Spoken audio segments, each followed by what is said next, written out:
Hello CSE, I'm Danny DeRocher here with Mr. Forden and Dr. Viglione, here to talk about school safety. So how is school safety a priority here at CSE? Hi Danny. School safety is paramount. We are committed to families that we provide safe small learning environments, and we certainly have gone to the extra degrees to make sure that students come to school and feel safe in an environment that supports learning. This year we've added police officers, we've added additional surveillance, we have emergency operation plans, and we've contracted with some local enforcement officers to provide an overview for our school to really double check to make sure that the things that are in place are best practice and our commitment to our families is as sound as we say that it will be. So what do we have in place, Mr. Forden, to support all that? Yes, Danny. What we have here at the Charter School of Excellence is a group of folks that are designated to support both in and outside of the school system. And we call that program the best team. The best team is designed to help support students and put together safety nets of intervention, both inside and outside of the school system. Along with that, there is tracking of how students respond to those interventions, and basically it's there to help students both behaviorally, academically, and in some cases emotionally and socially get back on track when needed.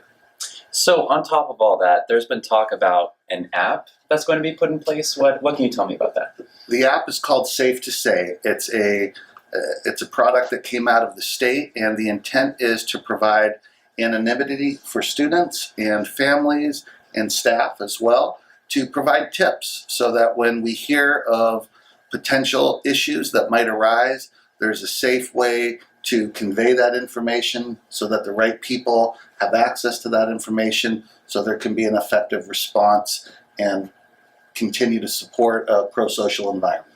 Is there an incident that's too small that you shouldn't report, or is it anything that makes you feel unsafe? The way the app works is it's really an issue that you have to make that decision. It's a decision that there would never be a time where it would be inappropriate. The information gets forwarded to a call center, and we're going to talk about that in much detail when we get to the PowerPoint, but it really allows folks to make those decisions. And the bottom line is, if you feel there's a situation that rises to a level that needs a response, then you should take action. When will students be able to start using this? After the completion of this training today, students are asked to start using this video or this application. They can, like Dr. Viglione said, they can either download the app, go on the website, or simply call the number that's provided. So was there any incident that sparked this app being released, or is this just an extra safety measure on top of what all the schools already have? This app really is an outcome from just the historical violence and tragedies from not only violence of intruders into schools, but also student suicide and other issues that certainly impact the student body. So I do believe that it really has culminated over several incidents, although the incident at Sandy Hook is really what prompted this safe2say model and program to be designed. Okay, let's check out that video. Did he really bring that into school?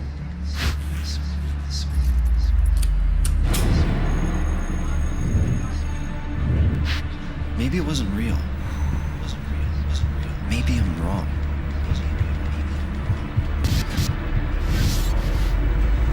But what if I'm not?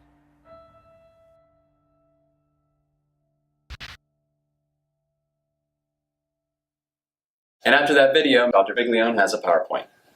Safe2say something. This is the anonymous reporting system that we spoke about with Danny, and I want to walk you through the PowerPoint to ensure that you have a good understanding on how to access, to make tips, and to really have a good overall perspective on safe2say.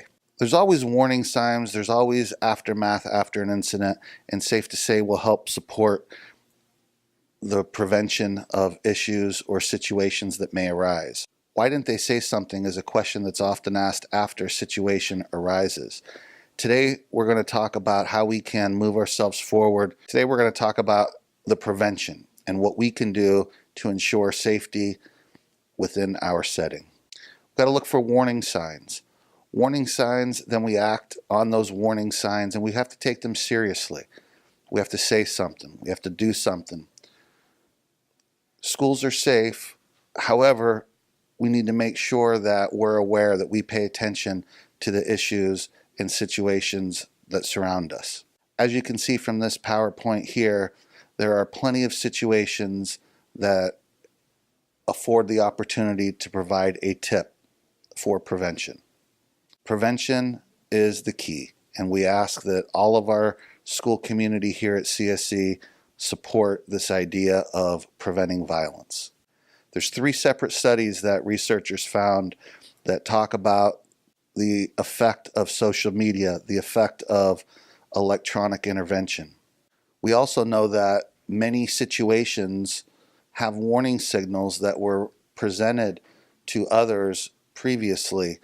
This one study here talks about that most school shootings are planned 6 months in advance, and there's plenty of warning signs. Warning signs allow us to provide tips so that these situations might be prevented. Suicide is also an issue that we need to understand. We also need to ensure that we are paying attention, as 70% of people who commit and complete a suicide have provided information of their intent prior to the event itself. The goal of this PowerPoint is to teach you what to look for, and then also how do we present ourselves as a support system for individuals and our CSE community. Looking for warning signs is the first step. Warning signs come in many forms, and it's important that we understand that warning signs are not necessarily on billboards or presented on television. They are sometimes very subtle, discreet. What's a warning sign? As you can see on the screen, primary feature of this slide is that there's a change in pattern of behavior, or there's a pattern of behavior that is somewhat antisocial.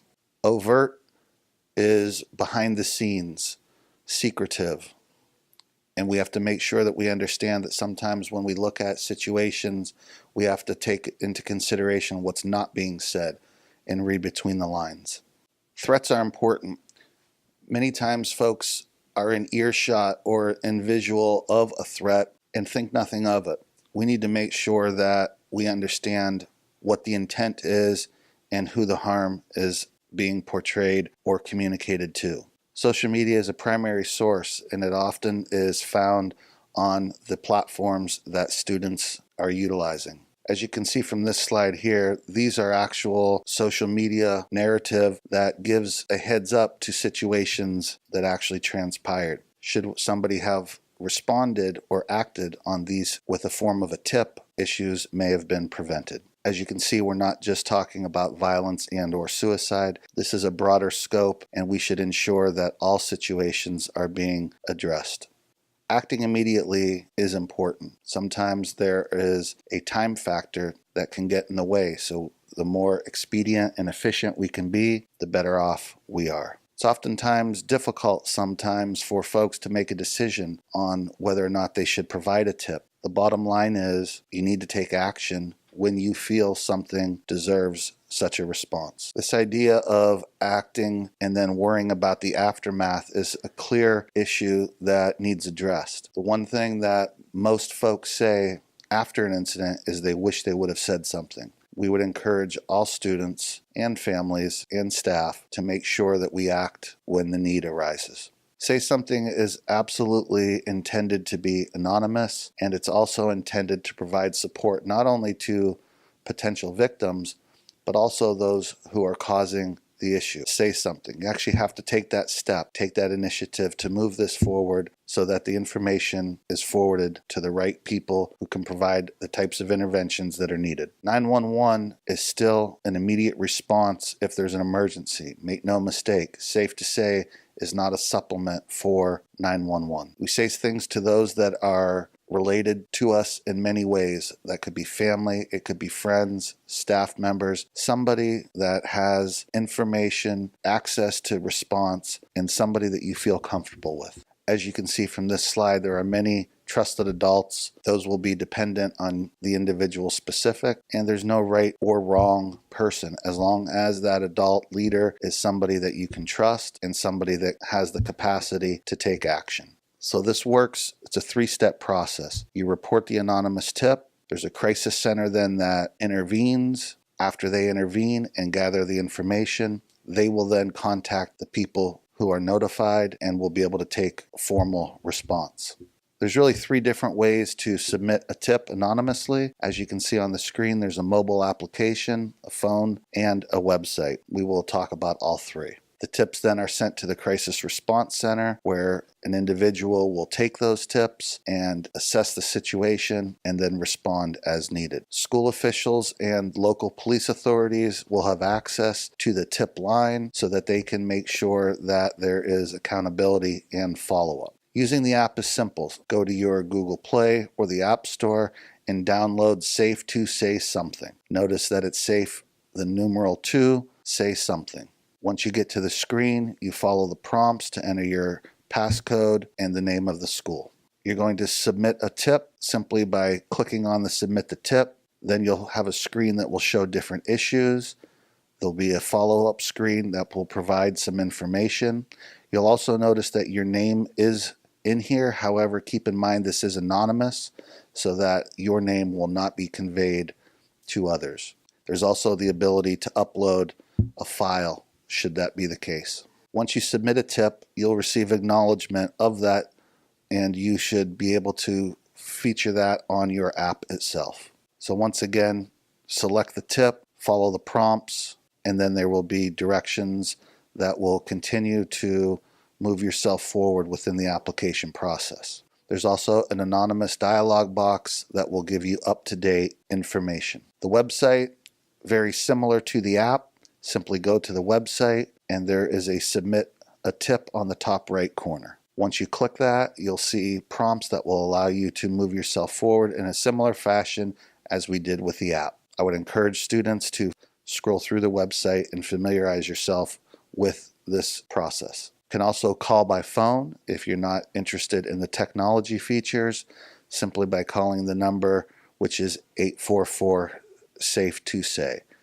Notice there's no E in safe. You have the ability to update tips both on the app and the website. All 3 of these mechanisms are anonymous, and your name will not be forwarded to the systems once it leaves the step 2, which is the crisis center. Why say something? Because we're the eyes and ears of our school. We believe in safe small learning environments, and we should all be committed to ensuring our own safety and the safety of others. If you see something or hear something that others don't, say something. We have the capacity to reduce violence, suicide, and threats. We would also ask that everybody takes the pledge. The pledge is look for warning signs, act immediately, and say something. Thank you all for paying attention during this PowerPoint. I would ask that you revisit it when needed. It will be found on our school website, and it's up to all of us to put our best foot forward to ensure that we are in an environment that's conducive to learning, to help our growth, and to help us all move forward. Thank you very much. Oh, wow. That was a lot to take in. A lot of information there. So it's my understanding that after all that, if a student would have questions, they would come to you or the building principal, right? Absolutely. If students have questions, ask your teacher, ask your building principal. If you need further direction or you're unclear how to use the application or the website. All right. Thank you guys very much. Thank you, Dan. Dr. Viglione, Mr. Thank you, Fortin. Thank you very much. We'll see you next time.